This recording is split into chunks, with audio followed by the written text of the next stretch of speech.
Hello and welcome dear students. मैं एक बार फिर से आपके सामने इस chapter quadratic equation in two variable का लास्ट पोर्शन लेकर तो आइए शुरू करते हैं आज की वीडियो। तो क्वाड्रेटिक इक्वेशन को कैसे सोल्व करते हैं, जब हमारे पास क्वाड्रेटिक इक्वेशन दी होती है उसके रूट्स हम कैसे फाइंड आउट करते हैं, उसके लिए 2-3 मेथड हम डिस्कस पिछली वीडियोस में कर चुके हैं। अब यहाँ पे हम क्या करने वाले हैं कि नेचर ऑफ रूट देखने वाले हैं कि जो भी क्वाड्रेटिक इक्वेशन हमें गिवन है उसको एक्चुअली कैलकुलेट किए बिना हम क्या बता सकते हैं कि वो रूट होंगे उस क्वाड्रेटिक इक्वेशन में कि वो किस तरह से होंगे, कैसे होंगे। तो इसके लिए हमारे पास देखो क्या होता है, एक क्वाड्रेटिक इक्वेशन गिवन होती है A X square plus B x plus C equal to 0। इसमें मैंने पिछली वीडियो में थोड़ा डिस्कस भी किया था कि जो डी वैल्यू हम निकालते हैं, डिस्क्रिमिनेंट जिसको बोला जाता है, वो हम कैसे फाइंड आउट करते हैं, बी स्क्वायर माइनस 4ac।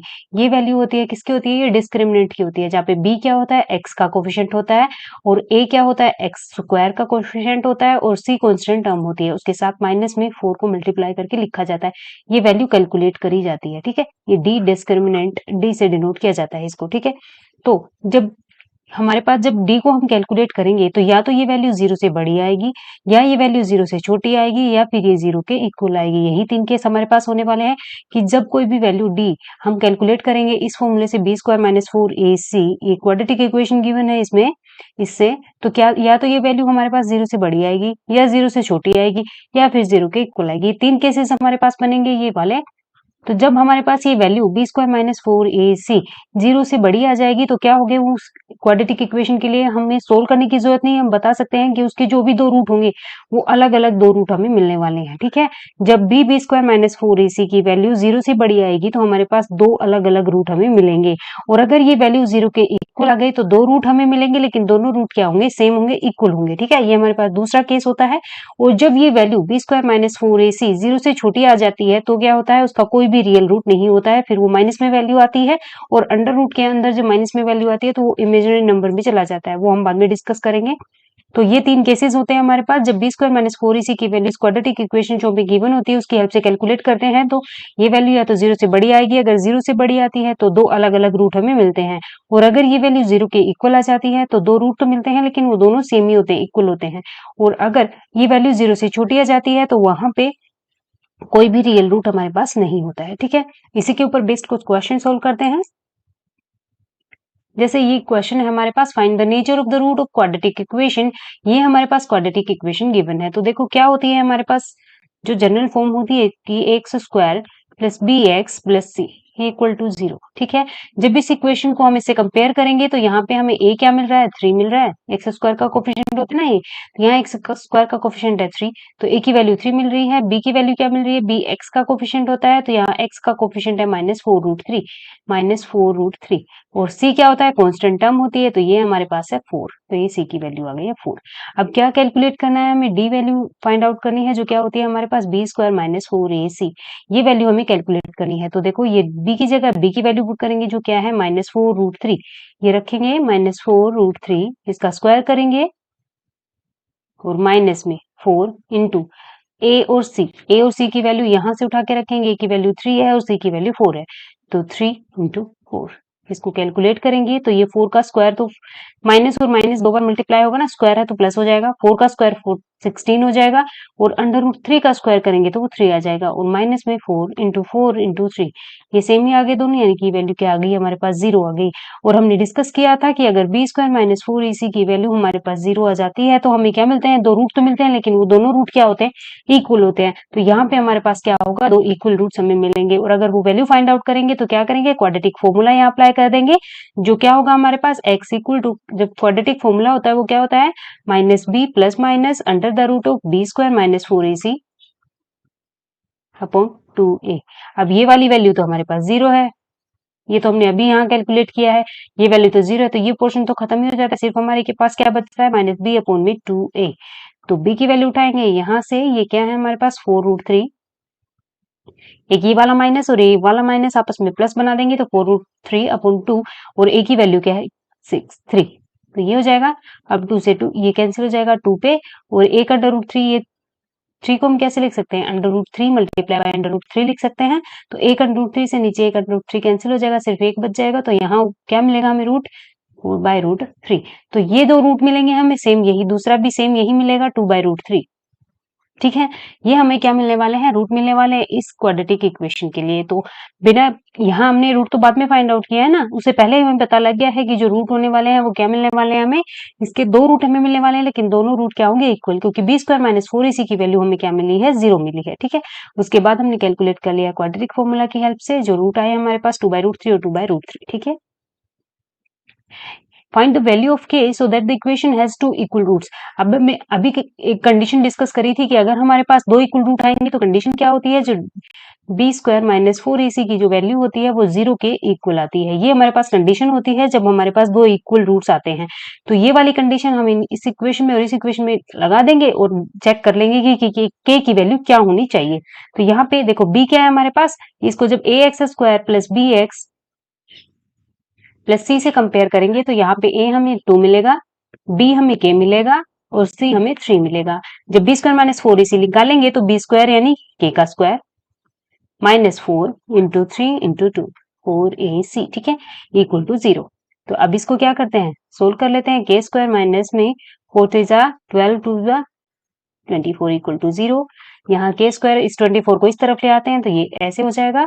अब अंडर रूट ले लेते हैं तो ये plus minus under the root 24 हो जाएगा। जब इसको ओपन करेंगे तो ये plus minus under the root of 2 का स्क्वायर इंटू 6 हो जाएगा। और ये 2 का स्क्वायर है तो ये बाहर आ जाएगा, तो ये प्लस माइनस 2 अंडर रूट 6। ये हमें क्या मिल जाएंगे, इसकी वैल्यू मिल जाएगी के की। जिस के की वैल्यू के लिए अगर के की वैल्यू हमारे पास प्लस माइनस 2 रूट 6 होगा तो क्या होगा, इस इक्वेशन का हमारे पास इक्वल रूट्स मिलेंगे। ठीक है, क्या किया है, ये कंडीशन होती है हमारे पास इक्वल रूट्स के लिए कि बी स्क्वायर माइनस 4ac की वैल्यू 0 होती है। ये वाली कंडीशन हमने यहाँ अप्लाई कर दी है, एबीसी की value x square plus B x plus C equal to 0। इससे कंपेयर करने पर हमें ए की वैल्यू 2 मिल गई, बी की वैल्यू के मिल गई और सी की वैल्यू 3 मिल गई। ये तीनों वैल्यूज हमने सिर्फ यहाँ पुट करके इसको सोल्व किया है। यहाँ से हमें के की वैल्यू क्या मिली है, 2√6। ठीक है, अब नेक्स्ट में हम ये देखेंगे, इसके लिए सबसे पहले इसको खोल लेंगे तो ये हो जाएगा हमारे पास k x square minus 2kx plus 6 equal to 0। अब यहाँ पे a की वैल्यू हमारे पास k है, b की वैल्यू हमारे पास माइनस 2k है और c की वैल्यू 6 है। तो यही कंडीशन फिर से लगाएंगे, बी स्क्वायर माइनस 4ac, तो b का स्क्वायर करेंगे तो ये 4k स्क्वायर माइनस 4ac, तो 4 इंटू 6 इंटू के इक्वल टू 0। ये हो जाता है। अभी ये माइनस का है तो इस तरफ ले आते हैं तो ये 4k square equals to 24k। एक के से यहाँ पे एक के कैंसिल हो जाएगा और 4 से 6, तो के की वैल्यू 4 6 जा 24, तो ये के की वैल्यू क्या मिल जाती है, 6 मिल जाती है। तो यहाँ पे इस इक्वेशन में के की वैल्यू अगर 6 होगी तो इस इक्वेशन के लिए हमें 2 इक्वल रूट्स मिलेंगे। ठीक है, कुछ नहीं किया, सिर्फ ये कंडीशन हमने अप्लाई करी है। जब 2 इक्वल रूट होते हैं किसी इक्वेशन के तो वहां पे discriminant B square minus 4ac की वैल्यू 0 मिलती है। ठीक है, is it possible to design a rectangular mango grove whose length is twice its breadth and area is 800 meter square? If so, find its length and breadth. क्या बोला है कि क्या ये पॉसिबल है कि हम एक ऐसा रेक्टेंगुलर मैंगो ग्रोव बना दें जिसकी लेंथ उसकी ब्रेथ से क्या हो, ट्वाइस हो। तो मान लेते हैं सबसे पहले तो लेट ब्रेथ है तो x मीटर है, तो इसकी लेंथ क्या हो जाएगी, उसकी ट्वाइस है ना, तो ट्वाइस है तो 2x मीटर हो जाएगी, दोगुनी हो जाएगी ना।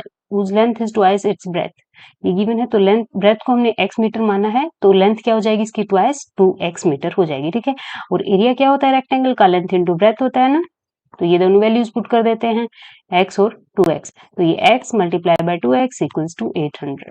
ठीक है, ये एरिया गिवन है, यहाँ से हमने लेंथ और ब्रेथ की हेल्प से ये एरिया फाइंड आउट कर लिया है x इंटू 2x।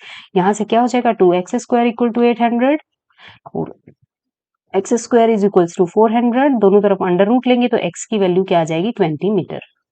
ये 20 का स्क्वायर होता है ना, ये अंडर रूट लेंगे तो ये 400 का स्क्वायर 20 मीटर आ जाएगा। तो यहाँ पे जो ब्रेथ है वो क्या आ गई है 20 मीटर आ गई है और जो लेंथ है वो क्या आ गई है 40 मीटर।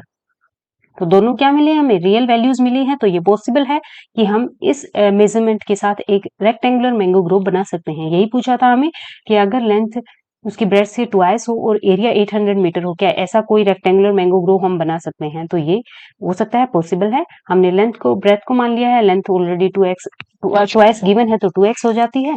तो यहाँ से एरिया का फॉर्मूला लगाकर हमने इसको कैलकुलेट किया, दो रियल वैल्यूज हमें मिली है लेंथ और ब्रेथ के लिए, तो ऑब्वियसली ये पॉसिबल है। ठीक है, नेक्स्ट देखते हैं, is the following situation possible, क्या ये सिचुएशन जो गिवन है आगे वो पॉसिबल है। If so determine their present ages. The sum of age of two friend is 20 years. 4 years ago the product of their ages in years was 48।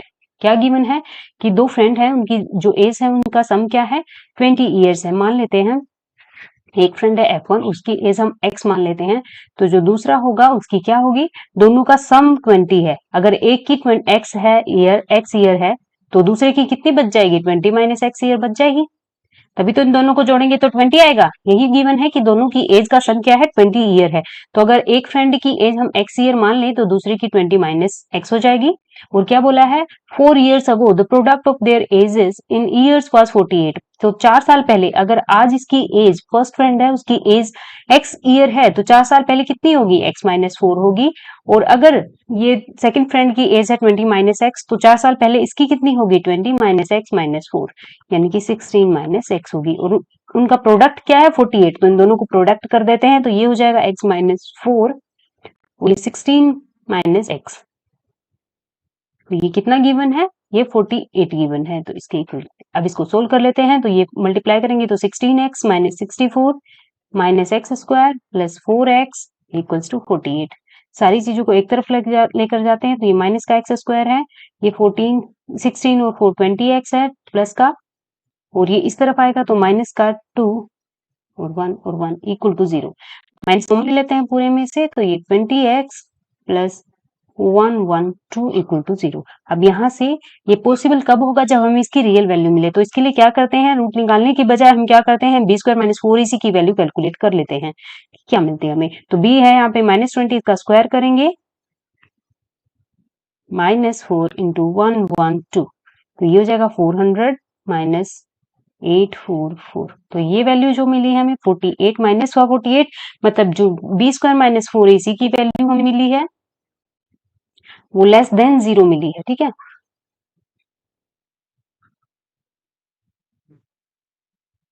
B square minus 4ac की value less than 0 मिली है, तो यहाँ पे कोई भी इस equation के लिए रियल रूट नहीं मिलेगा, और किसी की एज वो होगी वो इमेजिनरी तो होगी नहीं, रियल ही होगी। तो यहाँ पे क्या होगा, ये सिचुएशन पॉसिबल नहीं है। ठीक है, ये जो कंडीशन हमें गिवन थी उसकी हेल्प से हमने क्वाड्रेटिक इक्वेशन बना ली है, वहां से बी स्क्वायर माइनस 4ac की वैल्यू कैलकुलेट करी है, जो हमें क्या मिली है, लेस देन 0 मिली है। और अगर किसी भी क्वाड्रेटिक इक्वेशन में बी स्क्वायर माइनस 4ac की वैल्यू लेस देन 0 मिलती है, तो वहां पे कोई भी रियल रूट नहीं होता है, और जब रियल वैल्यू उसके क्वेश्चन के लिए मिलेगी ही नहीं, तो वो सिचुएशन भी क्या होगी, पॉसिबल नहीं होगी। तो आज के लिए इतना ही, इसी के साथ ये चैप्टर भी कंप्लीट होता है। आई होप आपको सभी अच्छे से समझ आया होगा। अगर आपको अच्छे से समझ में आया हो तो प्लीज मेरे वीडियो को लाइक, शेयर एंड सब्सक्राइब करिए। Thank you.